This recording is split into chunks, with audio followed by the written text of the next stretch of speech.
اور پھر اگر صحیح راستے پر نہ چلے تو جہنم میں چلے جاؤ گے، یاد رکھیں۔ بالکل جیسے کیڑے مکوڑے گرتے ہیں پرندے پانیوں کے اندر اور ختم ہو جاتے ہیں، مر جاتے ہیں، ان کا کوئی پوچھنے والا نہیں ہوتا، ایسے ہی آپ بھی اسی دنیا میں اسی طرح سے ختم ہو جائیں گے۔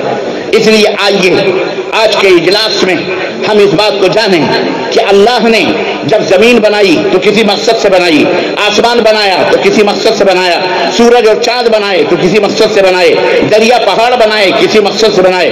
اللہ نے ہمیں کس مقصد کے لیے بنایا؟ اللہ نے ہمیں کس مقصد کے لیے بنایا؟ تو رب سے پوچھتے، رب نے قرآن کریم میں فرمایا وما خلقت الجن والانس الا لیعبدون۔ اے انسانوں سنو، میں نے زمین تمہارے لیے بنائی، آسمان تمہارے لیے بنائے، چاند تمہارے لیے بنائے، سورج تمہارے لیے بنائے، یہ ہوائیں تمہارے لیے بنائی ہیں، سب کچھ ساری نعمتیں میں نے تمہارے لیے بنائی ہیں۔ اور تم کو کس لیے بنایا؟ وما خلقت الجن والانس لیعبدون، میں نے تم کو اپنی بندگی، اپنی عبادت کے لیے بنایا ہے کہ تم میری عبادت کرو، میری پوجا کرو، میرا ذکر کرو، اٹھتے بیٹھتے مجھے پکارو، میری عظمت کا اعتراف کرو، میں سب سے بڑا ہوں یہ اعلان کرو، ڈنگے کی چوٹ پہ کرو، جہاں جیسا موقع ملے وہاں اعلان کرو کہ اللہ ہی سب سے بڑا ہے۔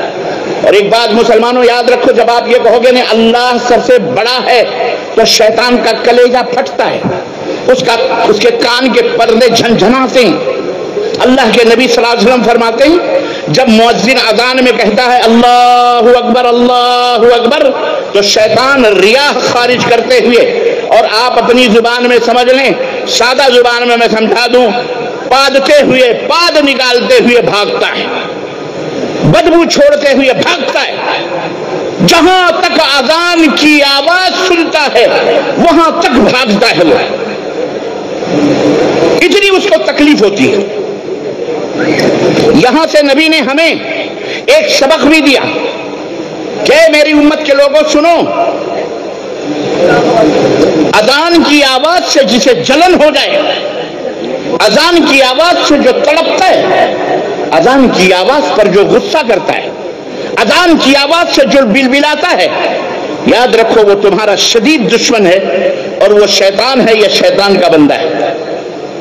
شیطان کے دھوکے میں جو پڑے ہوئے لوگ ہیں، شیطان جو ہیں، جو فتنہ و فساد چاہتے ہیں، جو بلوا چاہتے ہیں، جو لڑائی جھگڑا چاہتے ہیں، جو ظلم کرتے ہیں، جو ستم ڈھاتے ہیں، جو لوگوں کو تباہی اور بربادی کی طرف لے جاتے ہیں، جو لوگوں کے امن و چین کو بھنگ کرتے ہیں، جو ملکوں کو تباہ و برباد کرتے ہیں، اور تباہ و برباد کرنے کے قانون اور سسٹم اور ان کے اپنے نیم اور قانون بناتے ہیں، وہ شیاطین، انہیں اللہ اکبر سے سب سے زیادہ تکلیف ہوتی ہے، اسی لیے وہ ہوا کھولتا ہے، ہوا چھوڑتا ہوا بھاگتا ہے۔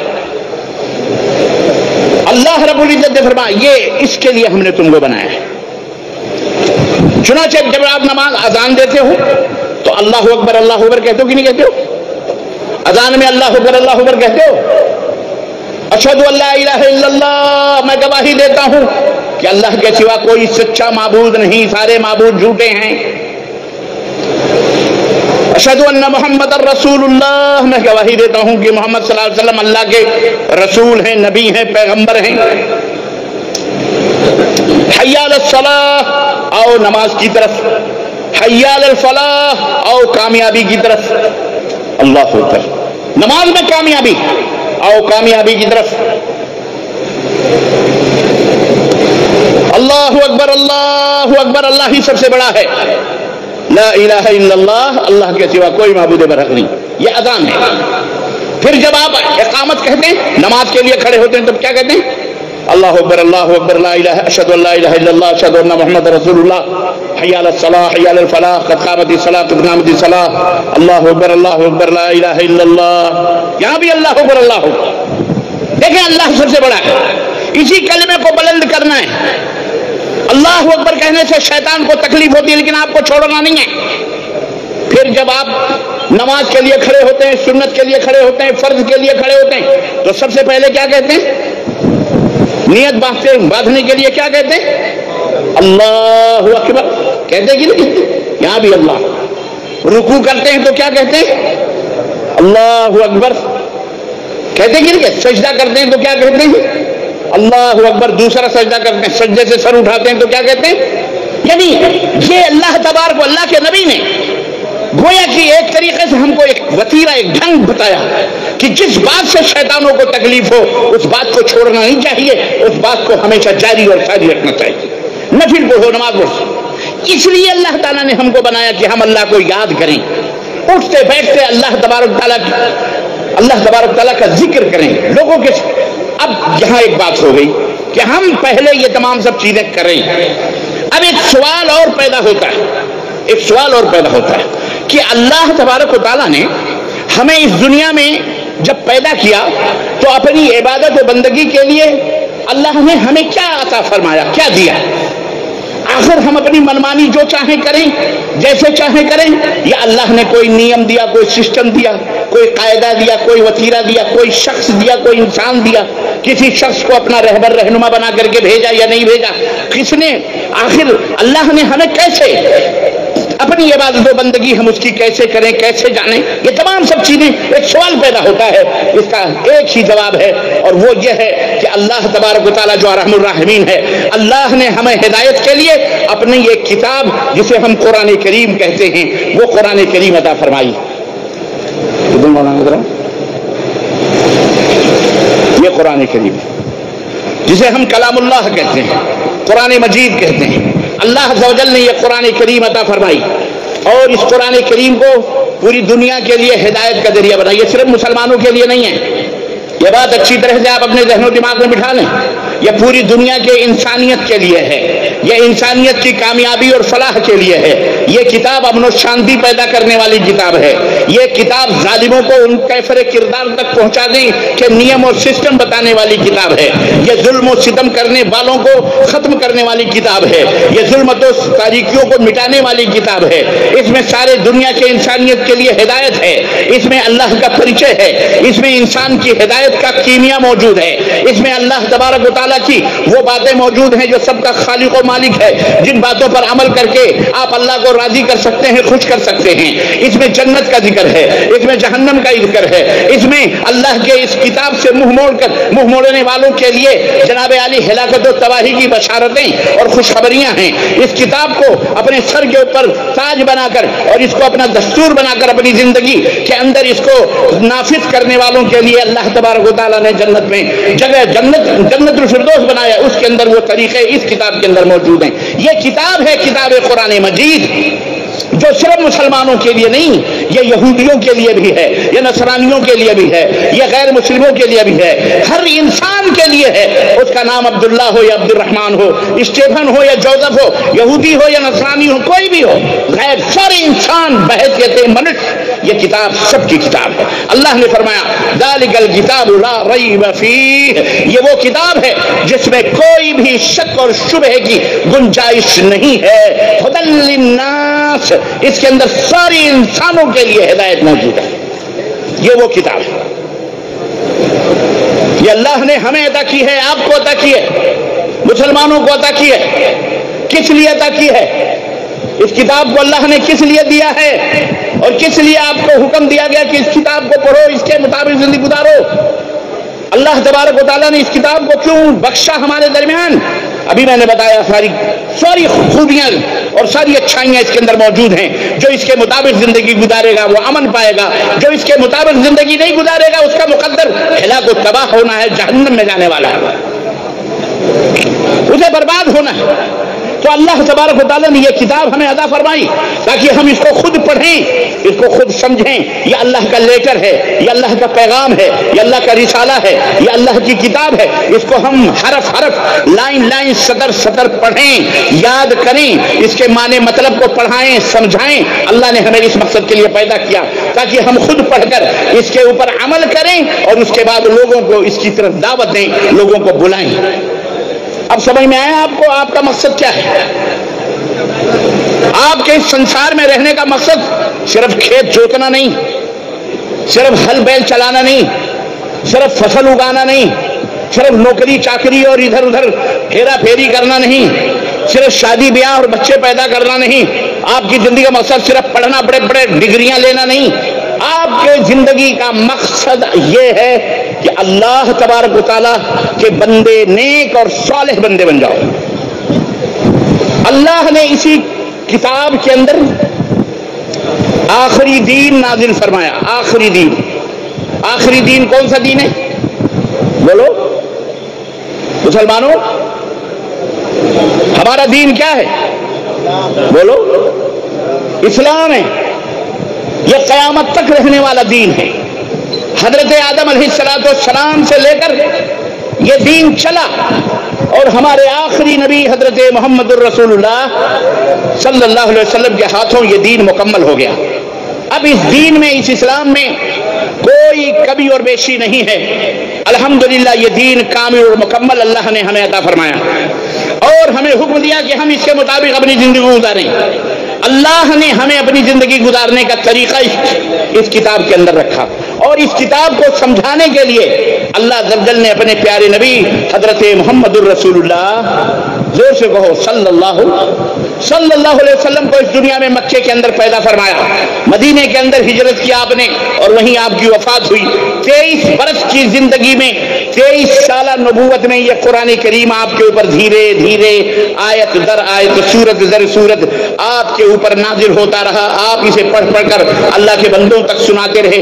23 ایئرس میں یہ کتاب اللہ کے نبی کے اوپر نازل ہوئی اور یہ اس طرح سے ایک جلد میں پوری دنیا کے لیے تیار کر دی گئی. اللہ کے بندوں نے تیار کی اور اللہ کے بندوں تک اسے پہنچایا گیا اور الحمدللہ آج تک یہ کتاب حرف حرف، سطر سطر، لائن لائن، نقطہ در نقطہ اللہ کے فضل و کرم سے محفوظ ہے. کسی نے اس کے اندر ذرہ برابر بھی نہ کمی کی ہے نہ بیشی کی ہے. اللہ نے اس کی حفاظت کی خود ذمہ داری لیتے ہوئے فرمایا انا نحن نزلنا الذکر وانا لہ لحافظون. اس کتاب کی کو ہم نے نازل کیا ہے اور اس کتاب کی حفاظت ہم کریں گے. عزیزان گرامی، اب آپ سوچئے کہ آپ مسلمان بنے. مسلمان آپ کہلاتے ہو اپنے آپ. آپ مسلمان کیوں کہلاتے ہو؟ آپ کیوں مسلمان ہیں یہ بتائیں. آپ کہہ دو نا ہم مسلمان ہیں. آپ کے وجود سے فائدہ کیا ہے؟ زمین اپنا فائدہ دے رہی ہے، آسمان اپنا فائدہ دے رہا ہے، سورج اللہ نے جس مقصد کے لیے پیدا کیا آج بھی الحمدللہ روشن ہوتا ہے، پورب سے نکلتا ہے، پچھم میں ڈوبتا ہے. رات اپنے وقت پر آتی ہے، دن اپنے وقت پر آتا ہے. سب چیزیں الحمدللہ وقت پہ چل رہی ہیں دنیا کے اندر. آپ کیوں پیدا کیے گئے؟ یعنی آپ کو اللہ تبارک، آپ نے جو اسلام، آپ مسلمان ہیں. اپنے آپ کو کہہ دو نا ہم مسلمان ہیں. کہہ دو کہ نہیں کہہ دو بھائی؟ اگر آپ سے کوئی، آپ کا برادر وطن، آپ کا امریکن کوئی دوست، چائنا کا کوئی دوست، جاپان کا کوئی ساتھی، چائنیز جاپانی، اگر آپ سے یہ پوچھے کہ بھائی میرے آپ مسلمان کیوں ہیں، تو آپ کا کیا جواب ہے؟ اس لیے کہ آپ ٹوپی لگاتے ہو. جیسا کہ آپ کو بتایا گیا، لوگوں کے سامنے یہ بتا دیا جاتا ہے جو ٹوپی لگائے وہ مسلمان.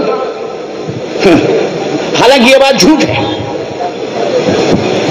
آپ سے، ہم سے زیادہ ٹوپی مہاراشٹرا میں بہت سارے بیچارے وہ پہنتے ہیں جو نان مسلم ہیں، جو مسلمان نہیں ہیں، مراٹھی لوگ ہیں. پہنتے کہ نہیں پہنتے؟ آپ کو یہ بتایا گیا کون ہے بھائی آپ مسلمان کیوں ہیں؟ اس لیے کہ آپ داڑھی رکھتے ہو. آپ سے زیادہ لمبی لمبی داڑھیاں پنجاب کے سکھوں کی ہیں، ہمارے بھارت کے سادھوؤں کی، کئی میٹر کی داڑھیاں رکھتے. بولو رکھتے کہ نہیں؟ یہ کس نے بتا دیا کہ جو داڑھی رکھے وہ مسلمان ہے، جو ٹوپی پہنے وہ مسلمان ہے، کرتا پجامہ پہنتے ہیں، اچھا جو پینٹ شرٹ پہنے وہ مسلمان نہیں؟ یہ عجیب و غریب پہچان بتائی گئی. آپ مسلمان ہیں تو کیوں ہیں؟ اگر کوئی آپ کا بھائی دوسرے ملکوں کا آدمی اگر آپ سے سوال کرے تو آپ کے پاس اس کا جواب کیا ہے؟ کیا آپ مسلمان ہیں کیوں ہیں؟ اللہ نے اس اسلام کو اس دنیا میں کیوں بھیجا؟ اسلام ایک دین ہے کہ نہیں دین ہے؟ بولو. آپ اس کے فالوورز ہیں، آپ اس کے اوپر جان نچھاور کرنے والے ہیں، آپ اس کے خلاف کسی کی بات نہیں سننے والے ہیں. آپ اسلام سے دل و جان سے بھی زیادہ محبت کرتے ہیں. آپ کے رگوں میں اسلام دوڑ رہا ہے، پھر رہا ہے، اس کی محبت آپ کے دل و دماغ کے اندر ہے. لیکن اگر آپ سے کوئی پوچھے کہ آپ مسلمان کیوں ہیں، اس کا کیا کریں؟ بہت سارے مسلمان اگر پوچھا جائے یہی کہیں گے ہم اس لیے کہ ہمارے ابا مسلمان تھے، ہمارے دادا مسلمان تھے. ہم مسلمان گھر میں پیدا ہوئے اس لیے کہ ہمارا نام عبداللہ عبد الرحمن ہے، ہمارا نام مسلمانوں جیسا ہے، اس کا نام کرسچنوں جیسا ہے، اس کا نام عیسائیوں جیسا ہے، اس کا نام یہودیوں جیسا ہے، اس لیے وہ یہودی ہے، اس لیے ایسا بہت سارے ایسے نام ہوتے ہیں جو مشترک ہوتے ہیں۔ آپ کا بھی نام منا ہے، دوسرے کا بھی نام منا ہو سکتا ہے جو نان مسلم ہے کہ نہیں؟ آپ کا بھی نام کلو ہے، دوسرے کا بھی نام کلو ہو سکتا ہے جو نان مسلم ہے۔ آپ کا نام عبد الرحمن ہے، نبی کے زمانے میں عبد الرحمن ابن جدعان کفار مکہ میں ان کا بھی نام عبد الرحمن تھا۔ الغرض نام سے بھی ایک سوال ہے، اس کو سمجھو، اس کو جانو اور اس کے مطابق اپنی زندگی کو گزارو۔ میں پہنچ رہا ہوں بالکل آخری مرحلے میں۔ آپ مسلمان کیوں ہیں؟ اللہ اکبر میرے بھائیوں، میرے مسلمان دوستوں، بیدار ہو کر میری ماؤں بہنوں تم بھی سنو کہ آپ مسلمان کیوں ہیں، اسلام کا مقصد کیا ہے، اسلام لانے کا مقصد کیا ہے آپ کا، آپ کیوں مسلمان ہو گئے، کیوں مسلمان ہو گئے؟ اللہ اکبر، مقصد کیا ہے؟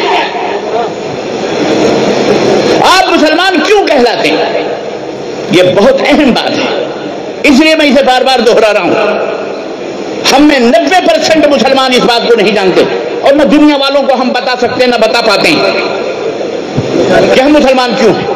عزیزان گرامی سنو، آپ کہو گے مولانا آپ ہی بتا دو، میں ہی بتا دیتا ہوں، مجھے پتا ہے کہ ہم مسلمان کیوں ہیں۔ ہم مسلمان ہمیں کیوں کہا جاتا ہے؟ نمبر 1 اس لیے کہ مسلمان صرف ایک اللہ کو مانتا ہے، ایک معبود کی پوجا اور عبادت کرتا ہے۔ مسلمان صرف بولو بھائیو، مسلمان صرف ایک اللہ کی پوجا اور عبادت کرتا ہے، نمبر 1۔ نمبر 2 مسلمان صرف اللہ کے حکم کی تابعداریوں پر برداری کرتا ہے۔ مسلمان کس کو کہتے ہیں؟ جو ایک اللہ کو مانے اور اسی ایک اللہ کے حکم کی فرما برداری کرے، تابعداری کرے۔ نمبر 3 صرف اللہ کی عبادت کرے، اللہ کے اور اللہ کے ساتھ کسی کو پارٹنر اور ساجیدار نہ بنائے۔ جو بندہ یہ 3 کام کر لے اسے کیا کہا جاتا ہے؟ بولو، مسلمان۔ میرے بچوں، میری ماں، میرے بہنوں، میرے بچوں، میرے بزرگوں، اللہ تعالیٰ مرنے کے بعد قبر میں تم سے پوچھے گا، فرشتے پوچھیں گے من رب کا، تمہارا رب کون ہے، تمہیں پیدا کس نے کیا، زمین کس نے دی تھی، آسمان کس نے دیا تھا، آئے ہو مر کے اب، چاہے تم مٹی میں دفن کر دیے جاؤ، چاہے تم کسی سمندر میں ڈبو دیے جاؤ، چاہے کسی آگ میں ڈال دیے جاؤ، کہیں بھی رہو گے، اللہ تعالیٰ وہ مٹی کو حکم دے گا، ہواؤں کو حکم دے گا، وہ سارے سب کو، تمہارے ایک ایک ذرے کو جسم کے، چاہے وہ راکھ ہو جائے، ریت ہو جائے، سب کو جمع کرنے کا حکم دے گا۔ ہوا چلے گی، سب آگے اللہ کے سامنے آ جائیں گے، اللہ اسے انسان بنائے گا اور پوچھے گا، اس سے سوال ہوگا، فرشتے پوچھیں گے من رب کا، دنیا ہم نے تجھے دی تھی، آسمان دیے، زمین دیے، سب کچھ تیرے لیے دیے، تجھے میں نے اپنی بندگی اور عبادت کے لیے پیدا کیا، یہ بتا تیرا رب کون ہے، کس کی سادھنا کرتا تھا، کس کی پوجا کرتا تھا، کس کی عبادت کر کے آیا تو، پوچھے گا۔ نمبر 1 سلام دیا تھا، اسلام میرا پسندیدہ دین،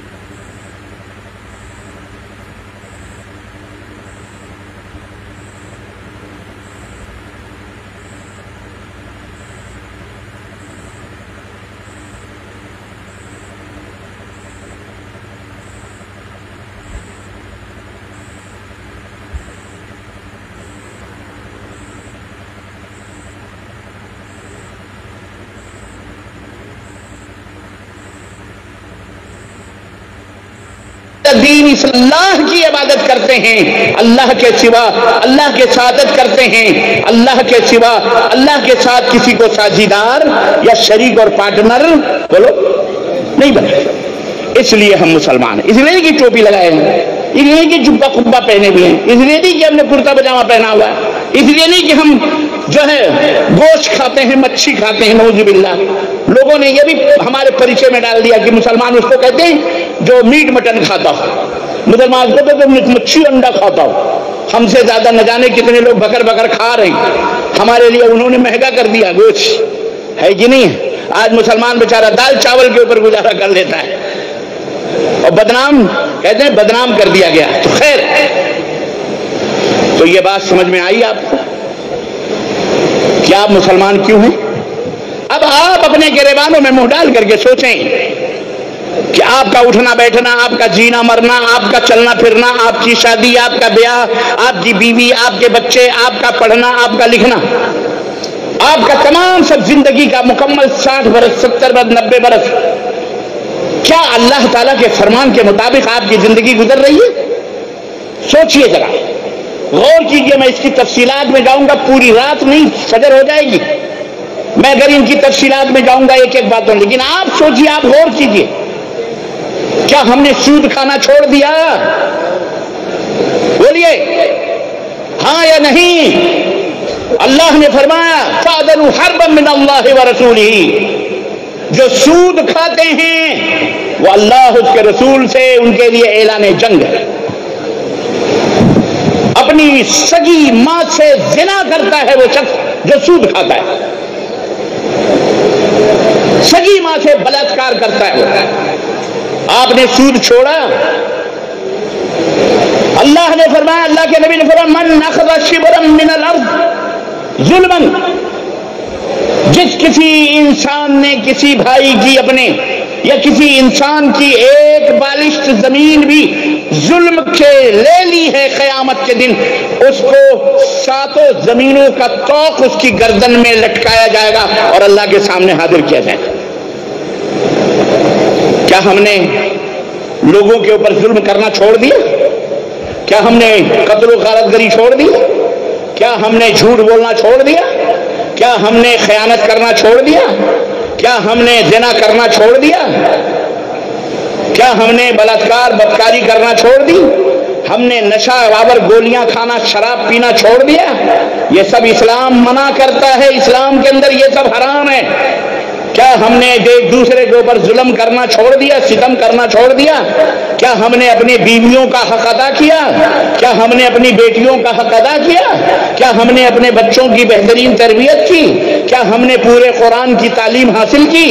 کیا ہم نے قرآن کو سطر لفظ لفظ پڑھا، اس کے ترجمے کو جانا اور بوجھا؟ کیا ہم نے اللہ کے دین کی مدد کے لیے کوئی کام کیا؟ کیا ہم نے اللہ کے حکم کی فرما برداری؟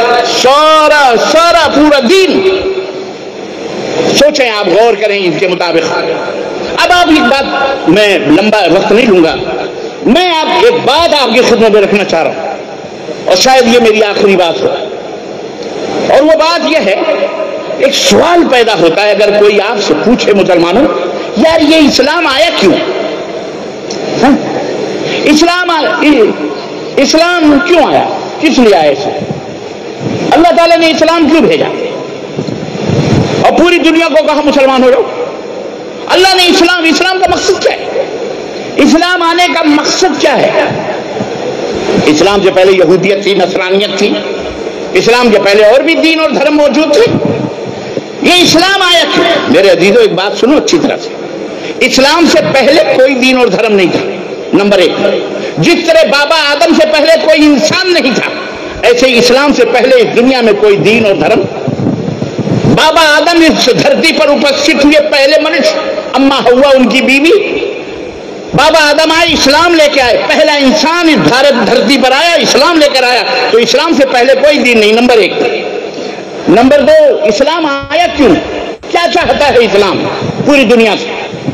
شیطان بہت سارے اس دنیا میں اسلام کے خلاف بھو بھو کرتے ہیں. کوئی کہتا ہے اسلام اپنے علاوہ کسی کو پسند نہیں کرتا، کوئی کہتا ہے اسلام سب کو قتل کرتا ہے، کوئی کہتا ہے اسلام سب کو بم بلاسٹ کر دو، کوئی کہتا ہے اسلام سے کبھی محبت نہیں ہو سکتی، کوئی کچھ 10 منہ 10 باتیں، اسلام کو بدنام کرنی، اللہ کے اس پسندیدہ دین کو لوگوں کی نظر میں ناپسندیدہ بنانا، یہ شیطانوں کا کام ہے، ظالموں کا کام ہے جو دنیا میں کر رہے ہیں۔ لیکن الحمدللہ اللہ تعالیٰ انہی کے منہ سے اسلام کی ایڈورٹائز کرواتا ہے، انہی کے منہ سے اسلام کا انٹروڈیوس کرواتا ہے، اور آج پوری دنیا کے اندر لوگ جب اسلام کو پڑھتے ہیں تو جھوم جھوم کر کے اسلام کے اندر داخل ہو رہے ہیں۔ روزانہ ہزاروں سینکڑوں انسان اسلام قبول کر رہے ہیں، یہ اللہ تعالیٰ کا فضل اس کا احسان ہے، کیونکہ یہ اسلام ایسا دین ہے جو سمانتا سکھاتا ہے، برابری سکھاتا ہے، عزت سکھاتا ہے، اسلام ایک دوسرے کا احترام سکھاتا ہے۔ اسلام یہ کہتا ہے من لم یوقر کبیرنا ولم یرحم صغیرنا فلیس منا، جو ہمارے بڑوں کی عزت نہ کرے، چھوٹوں کے اوپر شفقت اور پیار کی برکھا نہ برسائے، وہ مسلمان نہیں ہے۔ اسلام کہتا ہے لا یؤمن احدکم حتی یحب لنفسه ما یحب حتی یحب لاخیہ ما یحب لنفسہ، کوئی آدمی اس وقت تک مومن مسلمان نہیں ہو سکتا جب تک کہ وہ جو اپنے لیے پسند کرے وہی چیز اپنے بھائی کے لیے نہ پسند کرے۔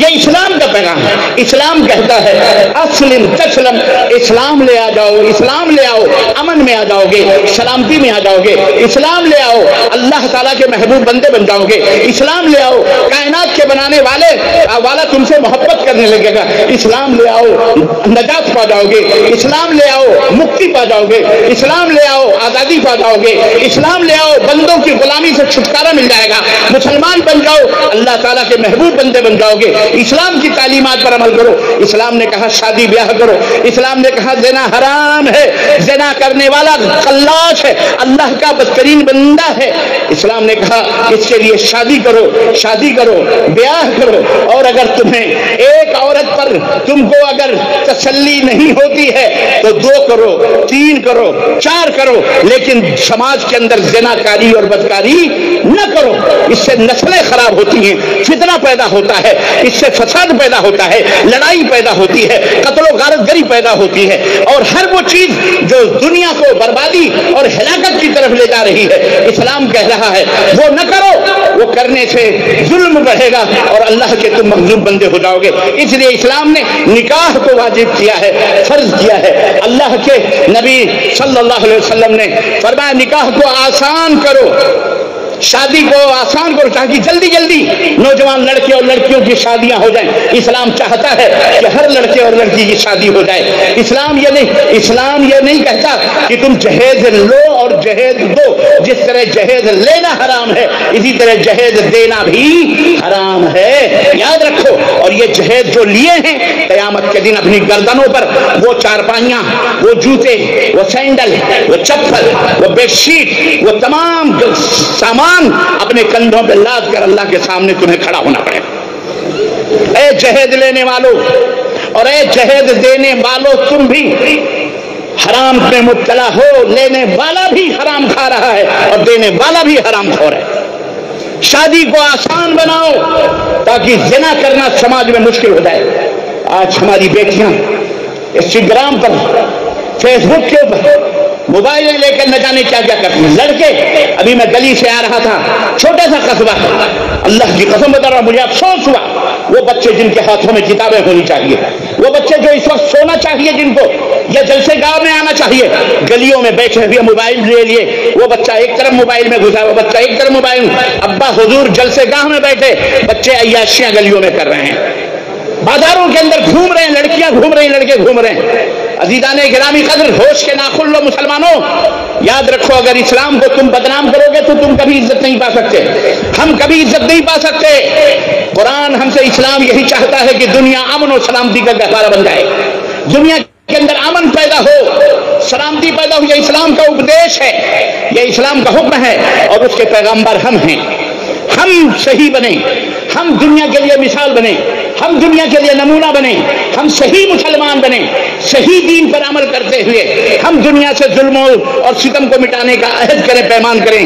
اللہ ہم سے یہی چاہتا ہے اور ہم کو یہ کرنا ہمارے لیے ضروری ہے، اس لیے